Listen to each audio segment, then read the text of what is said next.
You've heard our roar, you've seen our mascot, you know our name, our chants, our legends, and you want to be a part of it. But with so many paths to Penn State, where do you start? Welcome to the War Room, hosted by yours truly, Ashley Lesniakowski. In each episode, Penn State faculty, experts, and students answer your biggest questions about the journey to a Penn State degree. They'll break down the tough answers and complicated what-ifs that keep you up at night, from application to graduation and everything in between. Your spot in the student section is waiting, and we're here to guide you there. At Penn State, we're loud and proud, so join us in Nittany Nation. Welcome to the Roar Room. Well, hi. Hi. Do you want to introduce yourself? I'll introduce myself. My name's Bert, and I affectionately refer to myself as the admissions dude Nice. at Penn State, but my title is Director of Admissions Services and Evaluation, which is just... That's to be honest. It's a mouthful, right? It's not George's mouthful, but it's definitely a mouthful. And so when I talk to people who are outside of admissions and kind of higher education, I say, hey, if you think about the college admission process in three buckets. The first bucket is, hey, we want to attract students to Penn State. The second bucket is, we want students to apply and be admitted to Penn State. And then the third bucket is, of those admitted students, we want to retain them and get them to attend Penn State. Right. I lead the team that is bucket number 2. So everybody who's applying for admission all the way up through and the admission decision. I do other stuff outside of any other buckets, but that's kind of the wheelhouse for the team that I lead. Awesome. Well, I mean, I can talk a little bit about myself. I'm Ashley. I work specifically for social media, and so I do all the admissions, Instagram and stuff like that. So if you are listening, you probably are Follow, and subscribe. Right. Follow us and subscribe. That would be at PSU Admissions. Anywhere that there is a social hashtag. But I mean, if you're listening, you've probably found us through Instagram. So hi. That's kind of where most of this is going to go. Hopefully. And you went to Bert. I did go to Bert. I went to Erie. I graduated in 2021. So that was... That's where my daughter's going. Is it? Fantastic. I loved Bert. Creative writing. I almost was a creative writing student, genuinely. I ended up being marketing, which got me to Penn State. So hey. So, no, not to plug, but I mean, we have a lot of Penn State alum within Penn State. Sure. And that's kind of a big thing. And I guess a talking point that we can start with when it comes to applying to Penn State is that when you get a Penn State degree, you have networking, and that is such a big deal. Absolutely. Because you talk to people. I've talked to people on airports and airplanes, restaurants. Like, I've talked to a billion people, and I've gotten plenty of jobs because of Penn State specifically. Tell me about this job. More than 780,000 living alumni around the world, which is, I mean, that's the return on investment, I think, that you get with a Penn State degree. Oh, yeah. You also get to shout, "We are people." That's right. So that's exactly right. I mean, At the airport. Going to restaurants. I mean, I've done it in work offices before, like in the middle of interviews will come up. So, I mean, yeah, and the best part about it is, like, I think it's such a recognizable thing. Like, you walk somewhere and people are like, "Hey, that's a Penn State shirt. Like, did you go to Penn State?" And then you start the conversation, and I think it's such a great thing. So one of my colleagues on my team, shout out to Jess McCormick, was just traveling in Europe, and she was in Germany, and she was in the Birkenstock factory store. Stop. And someone had a Penn State shirt on, and so she wound up striking up a conversation with that. It was actually a young man, a student-aged young man, and so wound up talking with the family and stuff. Still in high school, so he was, kind of putting on the recruitment hat. But that's, I mean, that is not an uncommon type of story, that you'll be someplace far afield of central Pennsylvania and run into someone wearing a Penn State shirt or a hat or whatever. Yeah. Oh yeah. I mean, I personally am Italian, despite my last name, which, in case you didn't know, is Lesniakowski. I'm very Polish. But my mom was just in Italy, and they have taken Penn State gear to our family in Italy, like in the northern parts of Italy, like, so I think it's really funny, and but we get to talk. There's a Penn State, there's not a Penn State bar, but it's like a Pittsburgh bar. So there is Penn State stuff in the Pittsburgh bar in Italy, which is really freaking cool. I loved that. My mom sent me photos. It's like, hey. So, but really, really cool. Representing, that's right. Absolutely, which is a great thing about Penn State. I mean, I can't speak highly enough. I met some of my favorite people from Penn State, and I remember it vividly. I mean, it was a little different because I was there during the pandemic years, so my experience was a little bit skewed, but I still got the full experience from Penn State, and I loved it. So, I mean, and I don't think much has changed, but I know a few things have changed, which is kind of why we're here. Yeah. I was going to do this podcast, and I invited you because obviously I work in admissions, but so much has changed since I applied. Sure. That was like, I think like, it's been You're about to make me feel really old right now. Yeah, I was going to say, Go ahead. Gonna show me. It's been like 8 years since I applied to college, and that makes me feel very old saying it. I can't imagine how it was for you. I'm sorry. Well, when I applied to college, it was on paper, so it was different. But no, I mean, I've been at Penn State for 15 years, and working in admissions. I've been in higher ed for 25. But even in the span of time that I've been here, I mean, we've seen application growth, just enormous application growth in 15 years. We've seen processes change. We used to have, I mean, they weren't used frequently, but when I first started working here, we did have paper applications that some students fill out. That went the way of the dodo probably 10 years ago. So there's no more paper. It's all electronic now. So bless. Just, yeah, right. I mean, can you imagine filling out a piece of paper? So those types of things, everything is electronic now and processed electronically, and obviously the advent of email and things like that. So things, even in the past 3 years, things have changed because the rate of change in technology is so great. So right, which I mean, I know so much has changed in even the last 2 years, just from me being here, which I have not been in higher ed very long. I'm very green still, but I mean, I've learned a lot, and I've seen so many things happen and so many things changes. A lot of processes have changed too. So I guess that's kind of one of the reasons why we're doing this, because it can be very confusing to get there. So I think we're going to start off with a question. I'm going to pick one from the multitudes that I have here. Let's start off with just general, let's go. Okay, let's talk about this. I applied to Penn State, and I am worried about when I'm going to hear back. How long does it usually take to hear back after you apply to Penn State? So that's a really complicated question. But generally speaking, I'll start by saying that this past cycle, we received more than 150,000 undergraduate applications wide. More than 120,000 of those applications. Those are fake numbers. I know, right? More than 120,000 of them were for the University Park campus. So that is the most popular campus for students to apply for admission. So if you're applying to University Park, it's a little bit different answer than if you're applying to Erie or you're applying to Abington or one of our other campuses around the Commonwealth. So for University Park, and we'll probably get into a discussion of early action application deadlines and things like that. Right. But if you're applying to University Park, our early action application is November 1st. That's the deadline.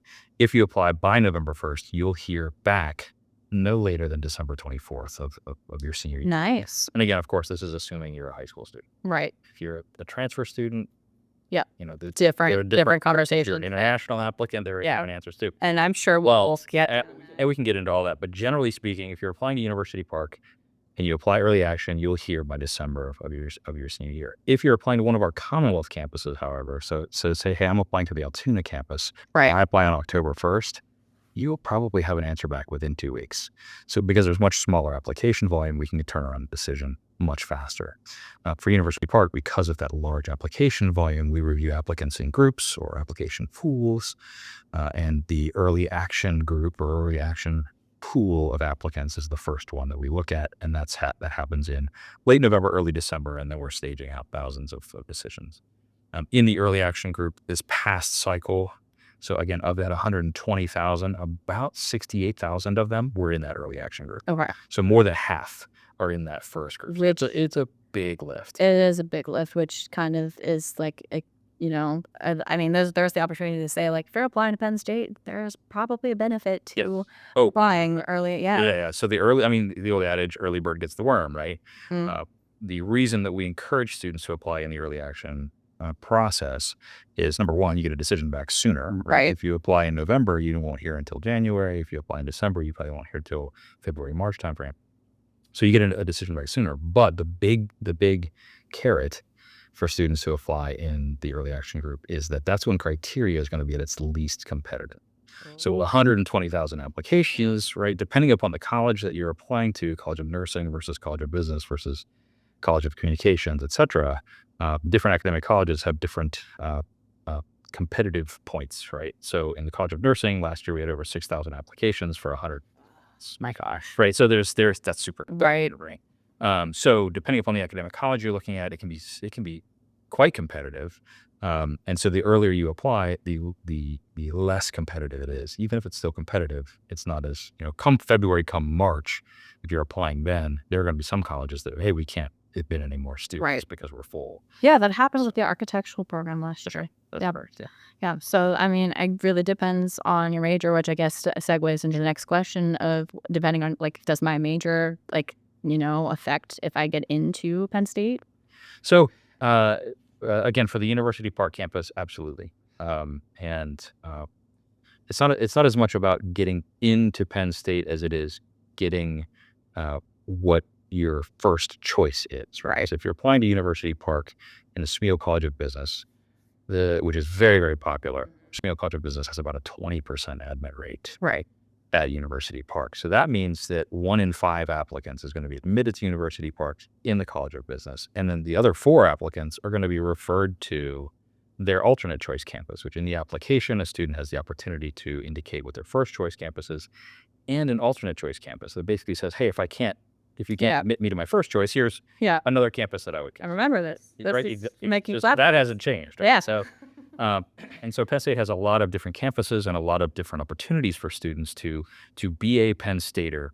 And the one thing that I always talk about with students and families when I'm giving a presentation is, hey, our largest classroom at University Park is 100 Thomas Building, and it's got 733 seats in it. Yikes. And it bills every day during the school year, right? And so if that is not your jam, you have large class sizes, and that's okay if they're not. I was mentioning my daughter. She doesn't want university. Yeah. And that's okay, right? It's not for everybody.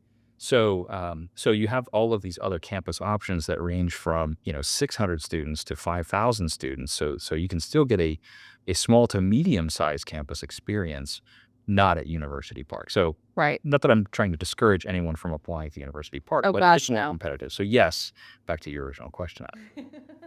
The major you choose does have an impact on your admissibility to the program you're looking for. I mentioned Smeo as being really competitive. I talked about nursing. There are other colleges that aren't as competitive as those 2 examples, but it's still with 120,000 applicants, and we're at a first-year class of about 9,600 students this year. It's still going to be competitive no matter how you slice and dice it. So it does make a difference. Depending upon the program you're looking for. Yeah, I figured that was going to be the case because, I mean, I don't know specifically firsthand this because, fun fact about me, I applied to US. So you want to talk to us about what that means? DUS, the Division of Undergraduate Studies, or DUS, is Penn State's exploratory program. We say exploratory instead of undecided because undecided is negative and exploratory is fun. For students who don't know what they want to study, or for students who are like, hey, I'm interested in engineering and music. Like, how do I decide? DUS is a great place for students to start because you have full-time professional academic advisors who work one-on-one with students in that exploration process and in, hey, what are your strengths and what are the things you're interested in and what are the passions that you have and how can we parlay that into a program of study and then eventually a career path. Yeah, exactly right. So they've got a lot of resources that they can work with students on working through that process. I think one of the misconceptions about the U.S. is, hey, if I don't think I'm admissible, the U.S. is going to be the easiest way. Don't do that. And that is not true. The U.S. Division of Undergraduate Studies is just like other units at University Park. It's still pretty competitive as Right. an applicant group. So don't think that the U.S. is going to be your easy route to getting in if you're just looking to get in. Yeah.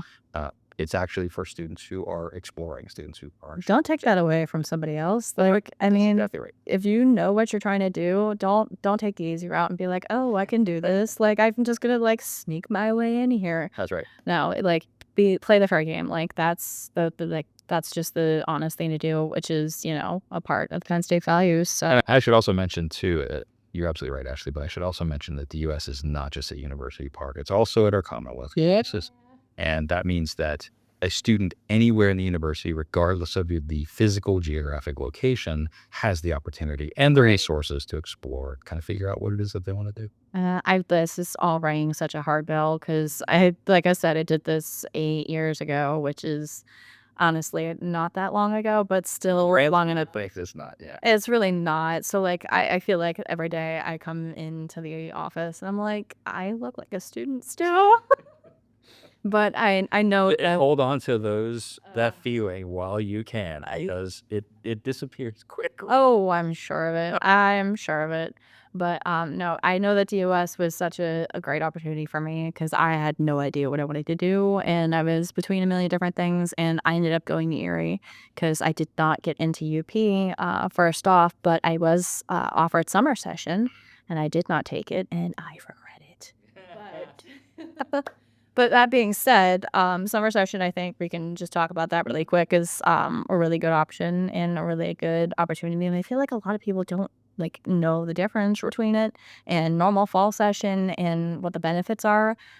Especially since I feel like a lot of students look at it as like, oh, I didn't get into fall Yeah. at UP, and now I think it's just basically I didn't do what I wanted, and now this is my second rate option. You're taking my summer away from me. Right. So yeah, I'll start by saying that when students going through the application process, as I mentioned earlier, you choose a first choice campus and an alternate choice campus. And if you're selecting University Park as your first choice campus, we give students an opportunity to say, well, what are the terms that are your first and second choice, right? So first choice fall, second choice summer, and then their alternate choice campus. So what we'll do that, we'll review the application in the order that the student has indicated are their interests. So I want fall at University Park in Division of Undergraduate Studies. If I can't have fall, I'd like summer at University Park in the U.S. And if I can't have summer or fall at University Park, I'll take my alternate choice campus, Erie or whatever. Yeah. Right. Yeah. So the reason that we do this is because we are looking to enroll, depending upon the year, anywhere from 1,800 to 2,000 first-year students in the summertime here at University Park. And we're looking to do that so that we can relieve some of the pressure off of the required first-year courses here at University Park. All first-year students are required to take a couple of kind of core first-year classes. And because, like I said, we've got like 9,600 coming first-year students. So many people. We can't offer sections for all of those people in the fall and spring semester. Right. So we try to front-load some of that with, like I said, 1,800 or so first-year students in the summer. So students who are admitted to summer, and I should also say that there are some students who hear of the summer program and say, that sounds awesome, and they apply to that as their first choice. Right? Yeah. I don't want to talk too much about my son because he'd get embarrassed, I'm sure, but that's what he did. He was admitted to fall University Park, and he said, you know what, I've heard really good things about the summer thing. I want to do that. And so you spent 6 weeks on campus. Right. You're easing into it versus being dropped into a massive fish pond, so to speak. So he's a rising senior. Oh my gosh. Talk about feeling old. All right. So my son's going to be a senior this fall, and he is rooming off campus for the first time. He got an apartment with a couple of his friends that he met in summer session. Nice. And so he's lifelong friends with these people. Right. You spend 6 weeks on campus, you take 2 classes, all credits toward graduation. But to your point, Ashley, you're becoming acclimated to this very large campus. Right. Make no mistake. I mean, I mentioned the large classroom.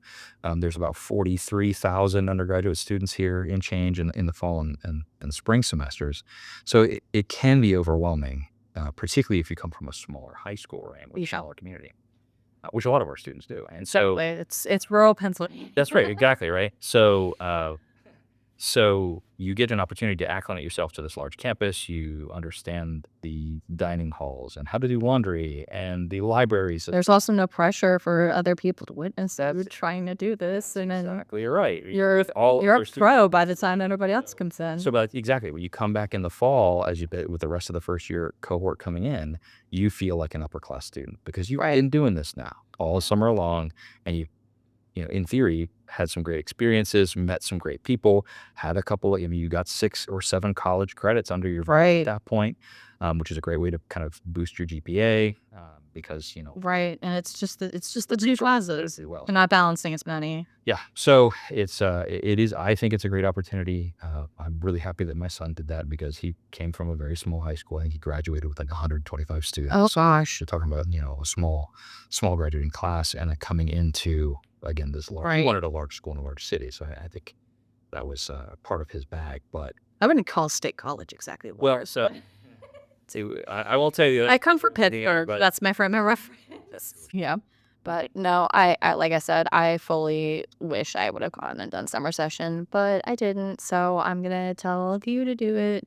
But another thing that I did not get the opportunity to do just because of some, just how things laid out in my past of my college experience was I did not get to participate in 2+2. And that was really upsetting for me, only because my parents are both alumni. Fun fact. And they met at what was McKeesport, and that is how they ended up, dating, getting married, and then that's how I came here. So thank you, Penn State, because I would not exist without you. There's a lot of stories out there that I like that. Right, and that is, I just saw, that's what I'm fun, like one of the best things about Penn State. But leading back to my original point here, the 2+2 program, I think, is very unique to Penn State, in my opinion. That's just me, but I could be wrong there. But let's talk a little bit about that and what that would look like in the application process. Yeah, so again, in the application process, students can select a first choice and an alternate choice campus. As I mentioned, the bulk of our applications are for University Park. 2+2 is I think generally associated with University Park, but it really is any campus in the university system. Right. Basically means you can start at one campus, spend 2 years there, then transition to another campus in the university system and finish your last 2 years of your degree. It can be any combination of campuses, but the most common is coming from a campus that is not University Park to the University Park campus to finish. It's the largest campus. Yeah, I mean, I've heard of people that they started at UP and they were like, "This is a lot. I can't do this." So they kind of dialed it back and went to one of the other Commonwealth campuses and then finished out at one of the other campuses. Sure. So well, you've had even this week, and I don't know when this is going to publish, but it's the second week of classes now for the summer term, and we've had students who are here for summer session who came into the office and said, "Oh my gosh, I want to go back." I want to go home. And we accommodate that because the university system we can certainly absolutely. But I think you're right, Ashley, when you say that it's 2+2 and kind of this notion of, when we say one of the talking points is one university geographically dispersed, right? And yeah, there are lots of other institutions around the country and around the world who have a multi-campus system, but ours is unique in that it's all one Penn State. Like your degree doesn't say Penn State Altoona, Penn State University Park, or Penn State World Campus. It says mine doesn't say Barron. Exactly. It says nothing about it on there. Pennsylvania State University. So students can move about the university system fairly freely. There's not, you got to fill out a form here and there, but it's not like you're reapplying for admission. You don't have to worry about credit. Once you're at Penn State, you're at Penn State. Exactly. It's one transcript. The credits are, English 15 at University Park is the same as English 15, which is our first year English course at Barron or at Altoona or wherever. And so that makes the process so much more seamless and more, I would argue it's a community in that way, right? So when you think of a community like at University Park as an example, that's this big campus and campus community and blah, blah, blah. But really, Pennsylvania is the community in this kind of allegory here, because if you're wearing a Penn State shirt at the Abington campus in Philadelphia, or a Penn State shirt at, the Beaver campus in Western Pennsylvania, it's still Penn State, and people high five and say we are, and who cares what campus is. So it's this really, I do think, unique kind of system in that students are it's all one Penn State, all one university, just kind of dispersed around Yes. campuses or Fully. And I mean, I could talk everything about how much I love Penn State. I mean, that's kind of one of the reasons why I'm here. But like I said, I come from a Penn State family. My sister went to Penn State. My brother went to Penn State. My parents went to Penn State. We have a massive family that has gone to Penn State, and there's a little bit of like this Penn State legacy kind of deal that there's a lot of kids that are going to Penn State because their parents went to Penn State or if they have an older sibling. And I know that this was a conversation I had with my family and my advisors whenever I was applying. But is there any difference for someone who is, legacy applicant, or are they, Great you question. know, So no, there's not.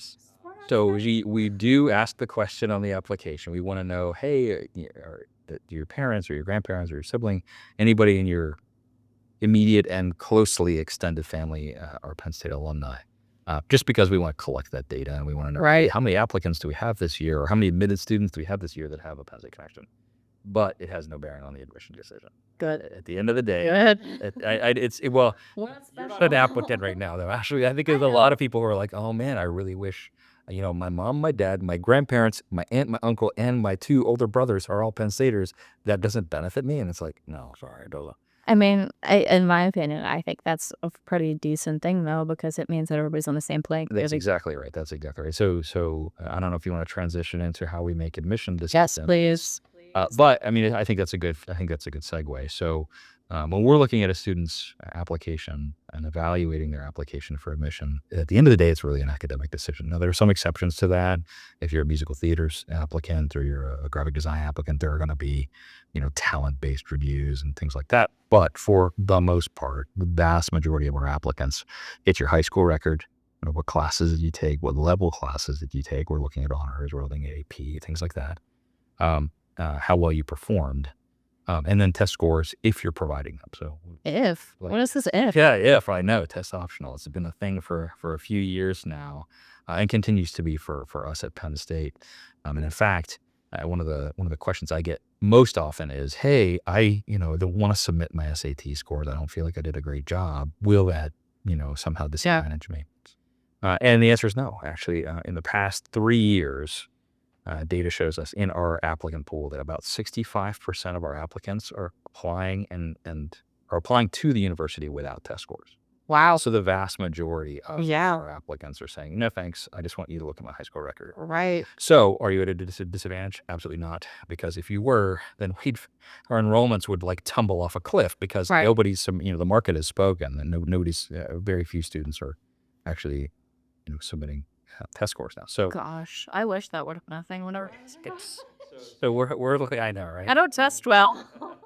So, but I think this does advantage students who are kind of coming from that perspective, who say, I didn't test well, or I don't feel confident in my testing skills. So we're looking at students' high school performance, basically. And to be honest, even with the students who submit scores and say, yes, please use scores, we're still putting the bulk of the weight of the admission decision on the high school record. Because the research shows us that the best predictor of a student's performance in college is how they performed in high school. Right. At the end of the day, we're admissions officers, and our job is to predict the performance academically. Socially is up to you guys. But academically, our job is to predict your academic performance in college. Hey, are you going to be a successful Penn Stater? Are you going to graduate? Are you going to become a part of the alumni network? Those are the students that we want. Right. And so we're using your high school record to base that prediction on. And test scores can augment that if you're submitting them and they're part of the review, but they're not necessary to make a reasonable prediction of academic performance. Right. So then here's the next question I've got for you. So I know that this was kind of a big thing back whenever I applied, and I did not know the difference. I was applying Common App for some colleges and some, and because of my legacy application, I decided to go through the Penn State portal to apply. I know that's now different a little bit, but can we talk about the differences between applying Common App versus my Penn State? Sure. Yeah. There's really not much of a difference. They look a little bit different to students, but what I always tell students is, do whatever is easiest for you. Right. So if you're applying in the Common App because you're going to apply to 6 other schools that are also in Common App, then yeah, that makes the most sense. And honestly, about 90% of our students are applying via the Common App. Again, this is for first-year applicants. But for students who are, hey, I live in this area and I just want to go to my local campus, and you're just applying to Penn State, and then my Penn State application platform is fine too. If you're a transfer applicant, we can only accept your application through My Penn State. That's really good to know. Not apply through the Common App to Penn State. Some schools, they'll take it, but we only take transfer applicants through our My Penn State application platform. So, but for first-year students, again, the bulk of our applicants, most of them are applying via Common App. If you can't decide, flip a coin. Like, really, honestly, to us, it doesn't on the backside. Like when your application comes into our system, it looks the same. So we really have no preference. Just make sure you don't apply both ways, because now you're creating duplicate accounts, and it's at least all that. So choose one, whichever works for you, and we'll be fine. Pick one and call it a day. That's right. Got it. No problem. Got it. Good to know. I'm nice and concise there. So then here's the question. You said that it's all high school academic record based. So whenever they go into ChatGPT and it's like, what do I need for Penn State to accept me GPA wise? Because I mean, AI is I think changing the landscape when it comes to applying to colleges, because they can have like, hey, like, what's the difference between Penn State and Ohio State or whatever it is, God forbid. But yeah, what's your take on GPA score specifically? So I mean, we've already talked a little bit about the competitive nature of the applicant, Right. particularly for the University Park campus.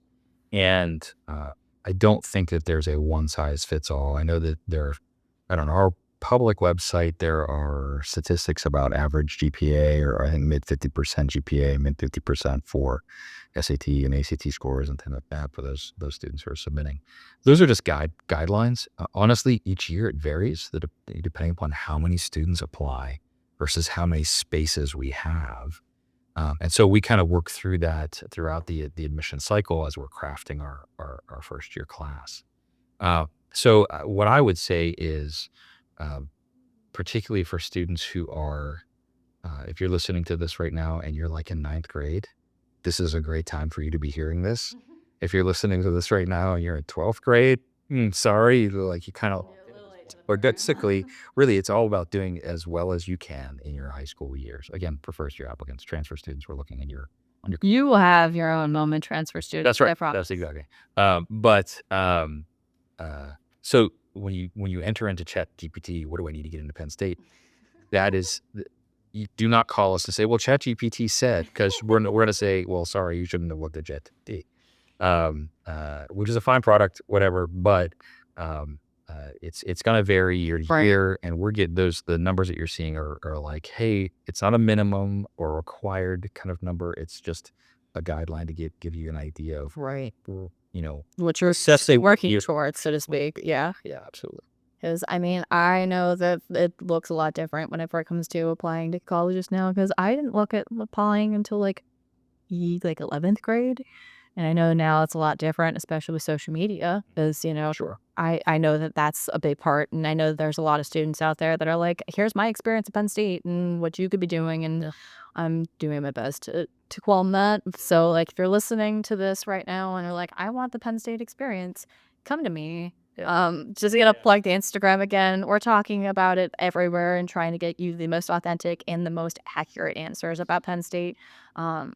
Yes, Barstool Penn State is not. Do not listen to Barstool. Do not listen to Barstool. You want action. Shout out Barstool. Love you guys, but sorry. Like, we're the experts here. Right. Like, we work for the university. You could listen to us. But honestly, no, I think that we got a little off track there. Yeah. But it's all right. Yeah. So I guess let's take a gander here back. So let's say that I am back in high school. Please. This is just a hypothetical. I do not need to go back, but I'm sitting at my computer listening to this, and I am ready to put my application in because the application opens August 1st. So that's going to be like a few days from when this is posted. hopefully, fingers crossed. But August 1st is when the application opens. So if I'm going to do this application process, what advice would you give? So that's a great question. So I would, at this point, you're a senior in high school. So you're, like I said, you're kind of locked in academically because when we look at your application, we're looking at grades 9, 10, and 11, and then your senior year schedule. So like you're good. There's not much more you can do academically.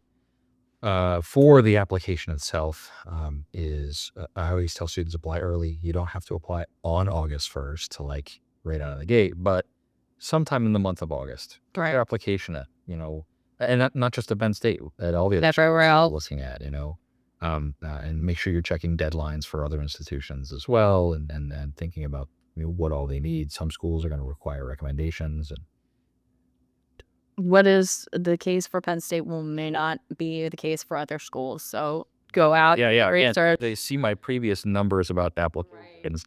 We do not want recommendations from your teachers, from your school counselor. Those are fine folks, I'm sure, but we do not have the capacity to read So that much stuff. so does that mean that the college essay, so to speak, is kaput now? Completely optional. Got it. So if you write a college essay, that's great. And you probably have written one for other schools to which you're Right. applying. So if you want to copy and paste that into our platform, awesome. That's great. Are we going to read every one of them? Absolutely not. Got it. What we will do occasionally, depending upon circumstances, is again, for some of those specialized programs, our Schreier Honors College, as an example, they have essay requirements that they will be read. Those have specific questions that Exactly. need to be answering. That's So pre-medical medical program with Thomas Jefferson University in Philadelphia, they have essay requirements that will be read.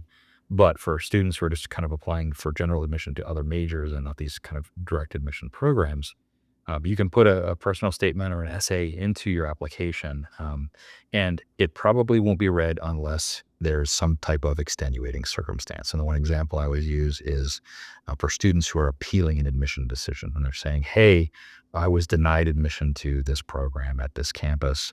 We have a committee of staff called the Admission Review Committee, or ARC, and they look at these appeals and in that process review personal statement or essay or other, so the essay is really worst case scenario. yes. Got it. Good to know. So Yeah, so great pressure. Like, I mean, Yeah. that's what I always tell students is, hey, at Penn State, you don't have to worry about that. There's no pressure for you to write about your mission trip to Mexico or whatever, right? Because that seems, or how much you adore your grandmother or whatever. Right. Or like the hardest thing I've ever had to face. Exactly. So many students, they actually, it holds up their application. Right. And I say, They "Get it done. stress. Just get it done. Don't stress about it. Just get it done."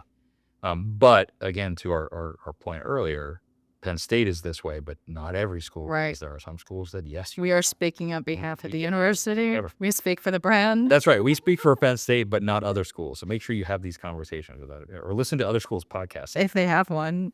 Yeah, if they're cool enough. If they're cool enough.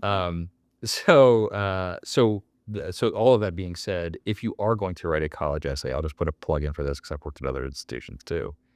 If you are going to write a college essay or personal statement, make sure that it's creative, right? I cited the mission trip to Mexico or the I love my grandmother. grandmother, and here's why. That's great, but The hardest thing I ever had to do, be like SpongeBob when I learned about in school. that's exactly. So just make sure that you're making it interesting because these admissions officers who are going through and reading every one of these, yours has to stand out. And so in some way, be creative and make yours stand out of the pile. That's at other schools, but we're not worried about it. Yeah, and please, for the love of everything, do not use ChatGPT. Oh my gosh, no. Do not. This is your personal essay. Please use it accordingly. You're typing yourself. You are not asking Also, ChatGPT. Another bird tip is if you are going to write a college essay and you're going to say, I really want to go to Penn State, make sure you, like, for each school that you're applying to, that it says the school that Oh, you're applying gosh. to. Because I can tell you how many times I've read essays for students here who are, I really want to go to Ohio State. I really want to go to Pitt. I'm like, well, then you should go to Pitt. I'm kidding. I don't deny Stevie from essay alone, but Listen, I mean, awkward. really awkward. I've seen that a couple of times where people were like, oh, I've seen a call it on internship applications too. And it's like, come on, guys. I did like basic grammar and, review, but it is what it is. So I have a few more questions here, and I want to try to like knock a few of these out. So That's all right. first thing is, I know we talked about rolling admissions. What does that actually mean? So rolling admission, it simply means that we review applications as they're submitted and completed and get decisions out kind of on a rolling basis. So I mentioned like with our students who are applying directly to one of our Commonwealth campuses, it takes anywhere from 2 to 3 weeks. So as we get an application, all the documents get here, it's completed, and we turn around a decision as quickly as possible. That's kind of the rolling platform or the rolling philosophy, as opposed to the, as I mentioned earlier, like early action is kind of the pool based where we hold everything. We look at all of the applicants in a group and say, okay, we're going to admit these students, we're going to refer these students, rather than deny these students or whatever. Got it. Got it. Because I know that that's always a question. And there's not a deadline for rolling admissions, is there? So that means that if you miss the early action deadline, you can still apply to That is school. correct. Yeah. And so many students who don't complete their application by that November 1st early action deadline call or email and say, "Oh no, it's November 10th." I'm like, "Hey, really relax. It's okay. You can still submit your You application." can still kind of say you can still get it It's done. just the later that you go, as I mentioned earlier, the later that you go, the more competitive that it gets. So don't wait until March or April when things are filling up. Because at that point, you've gotten majority sakes, especially with how many applications come in every year. That's right. Spots are filled. That's right. And I think there's first years have to be on campus, right? Is that something I know? I've heard that. I don't know. It's For living on campus. Absolutely. Yeah. So first year students at University Park and at Erie and at Schuylkill, two of our other campuses, first year students are both required to live on campus and guaranteed housing their first year. So, and at Schuylkill, it's actually all 4 years. So yeah, that's a factor. We only have so many beds Right. at University Park. So we have to get, at a certain point, we do have to cut off the number. So if you want a bed of less, Fly sooner if you want a place to sleep. That's the take home today. that is a take home. So all is said and done. We got in the application in. We know what's happening after we apply. We're going through, looking at our, student record and all that.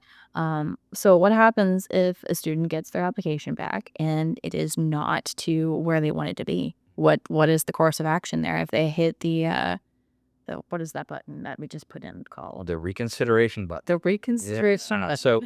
So yeah, no, this happens. It's been happening for years and years and years. And this past year, we actually kind of formalized a new process. But if a student is, let's say they wanted University Park, they wanted the College of Engineering here at University Park, and at that point, they were not admissible to the College of Engineering for whatever reason. Students then have the opportunity to request to have their application reconsidered for something else. So you've already gotten a decision on engineering, but we still have a multitude of other options for students at Penn State here at University Park and at our campuses. So if a student says, okay, I didn't get College of Engineering at University Park, but I'm still interested in engineering-related programs, our College of Earth and Mineral Sciences has, wait for it, energy engineering. Right? It's not in the College of Engineering, it's in the College of Earth and Mineral Sciences, but it's an engineering-related program, right? And so, hey, maybe that's I would do some research on there's other engineering programs. I didn't know that. Material science engineering, right? So there are some other programs that are relevant, student might still be interested in, so they can ask to be reconsidered for that other academic college, in this case, the College of Earth and Mineral Sciences. So you fill out a form, you submit that request, and then that comes in the student's application will be spun back through our evaluation process, and they'll get a second admission decision or a reconsideration admission decision. Now, the catch here, yeah, I was gonna say it's not really good. The caveat here is that for University Park, you only get one. Got it. So you can only ask to have your application reconsidered one time. For our campuses, you can go. You can reconsider your Spinning on wheels, as long as you want. Doesn't matter. You keep changing your mind. That's fine. But for University Park, we want to make sure that we get through students who are applying to University Park. Everybody gets a first admission decision prior to all these reconsideration requests. So we got to you already. What's that? It's just like we got to you already. We got the answer. Come on. Exactly. And we also had students who in the past would just request a reconsideration until they got the benefit they wanted. But that at this point, it wasn't about academic interest or the program of study. It was more about I just want to be here. And it's like I appreciate that you just want to be here. There are Well, But Penn State's great everywhere. exactly. That's exactly right. So, and this year, so we processed about 7,000 reconsideration requests. Wow. So, and that's, if you think about 120,000 students who applied to University Park, 7,000 of them actually applied twice Yeah. in a way. So that means like you went through 14,000. That's right. Basically, you did the work over and over again. So think about that when you reconsider that we're rating your application a second time. That's right. So I think that's a very good point to be making because, I mean, I think that it's just kind of really overwhelming to think about the fact that someone's going to be looking at all this information Right. about me. And I did there thousands of miles away, maybe.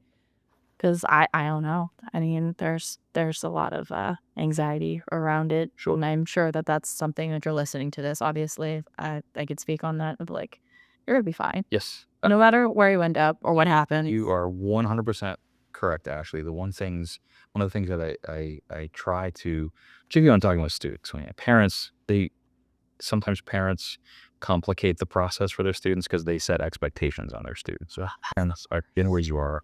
I am where you are. I've got one in college and one starting college. But what I will say is to students, hey, it's not the end of the world. Not the end. You're going to be okay. It's all going to work out. You're going to find the place that you're happy. You're going to find your community, and it's going to work out for you, even if that's not at Penn State. And that, I say as a Penn State fan and employee and admissions guy, right? It's you're going to be fine, and everything will work out. So yeah. And I wish you the best of luck if you are applying this season. And hope to see your application. Yeah, hopefully you are getting it out all of the information from here and, taking it and, using it. Been very, very helpful. And I don't know if we've covered anything else. I think we got everything. I'm good if you are. I think so.